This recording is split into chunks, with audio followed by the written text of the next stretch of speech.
Court of Human Rights. You would have seen the ruling there, the finding that the rules imposed upon Caster Semenya by World Athletics are discriminatory. They go on to say that she was denied what lawyers call an effective remedy. Under the rules, Caster was forced to take pills to lower her testosterone levels if she wanted to run in women's races and international athletics events. The judges in this court said that there were serious concerns about the rules and whether they could be seen as valid.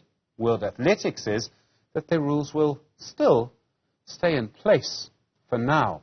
Andre Gaum is a commissioner at the Human Rights Commission, a friend of the court in this case. Mr. Gaum, good afternoon to you. It's a complicated area of law for various reasons. This has gone through several forums. In the end, do you agree with the findings made today by the European Court of Human Rights? Yes, no, the South African Human Rights Commission doesn't only agree. We are absolutely over the moon for Caster's tremendous victory in the European Court of Human Rights. It is indeed a victory for gender equality. It is a victory for the fight against discrimination on the basis of sex and sexual characteristics, and that is exactly what the court found this to be. So the Human Rights Commission is honored to have been involved and to be on Caster Semenya's side in this matter as a third-party intervener. We successfully sought leave to intervene in the matter, and we specifically wanted to highlight the adverse impacts of the IAAF's, today it's called World Athletics, differences of sex development, the so-called DSD regulations on women from the global south. The Commission demonstrated the discriminatory effect of the regulations on the intersecting grounds of race and gender. And in particular, the Commission sought to illustrate how the impugned regulations breach Article 14 of the European Convention on Human Rights, which deals with the prohibition of discrimination, in conjunction with Article 8, the right to respect for private and family life. So in the ruling today, the court found a violation of Article 14 of the European Convention of Human Rights, which is the prohibition on discrimination, taken together with Article 8, the right to respect for private life. And therefore, we have also been quite successful in terms of the arguments we advanced, but we are just very happy for this tremendous victory for gender equality. The court also found the one that you referred to just now, a violation of Article 13, which is the right to an effective remedy in relation to Article 14 that deals with discrimination, taken together with Article 8. So these were the court's findings.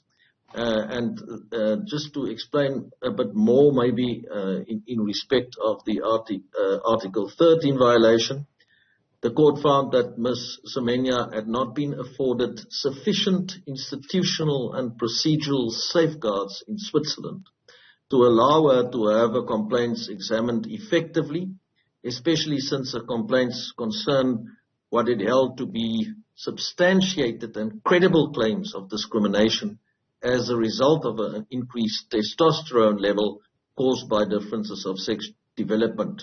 So the court found that Switzerland, the state of Switzerland, and the court there in particular had overstepped the narrow margin of appreciation afforded to it in the present case, which concerned discrimination on grounds of sex and sexual characteristics, requiring very weighty reasons by way of justification. So in order to justify that kind of discrimination that has been substantiated, very weighty reasons were required, and these factors should have led to a very thorough institutional and procedural review by the Federal Court of Switzerland, which was not afforded to Ms. Semenya in this case.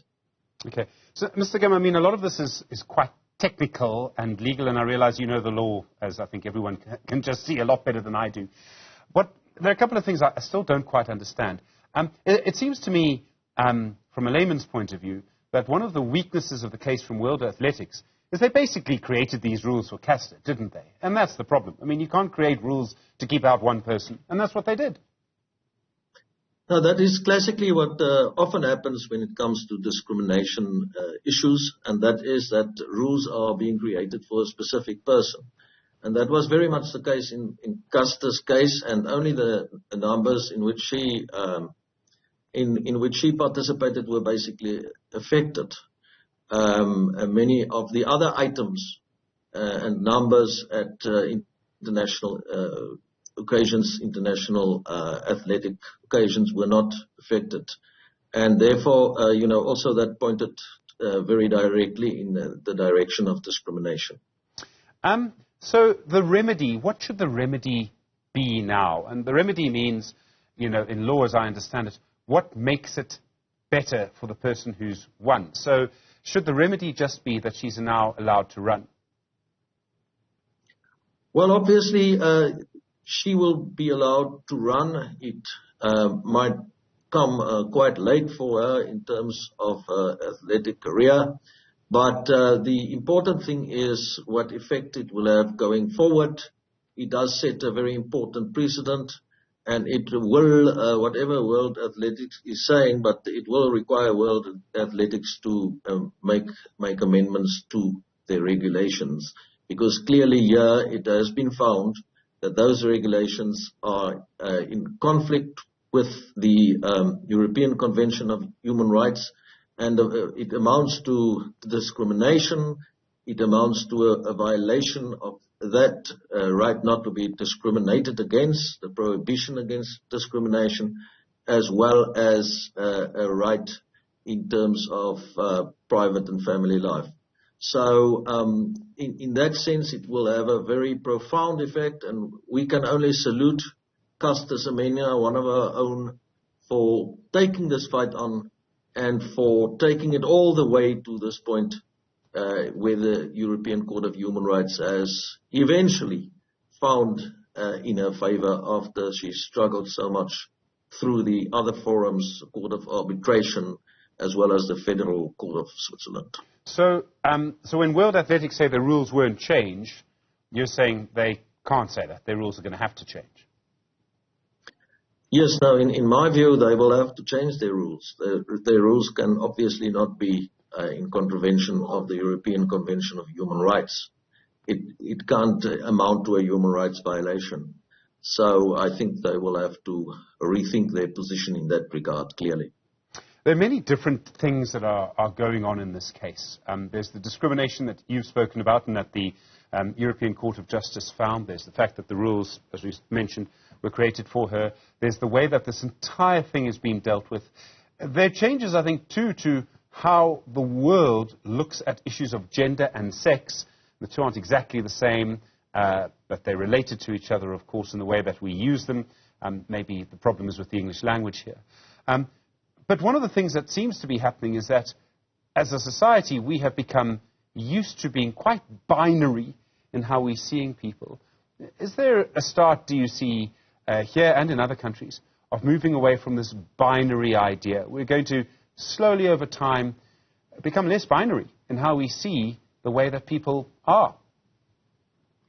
No, that is very true. It is true internationally. It's true in South Africa that the binary approach of looking at gender is simply not acceptable. It is simply not in line with human rights, but it is also from a medical and scientific point of view, incorrect. So it takes important judgments like this one to also, I think, start changing and shifting people's thinking.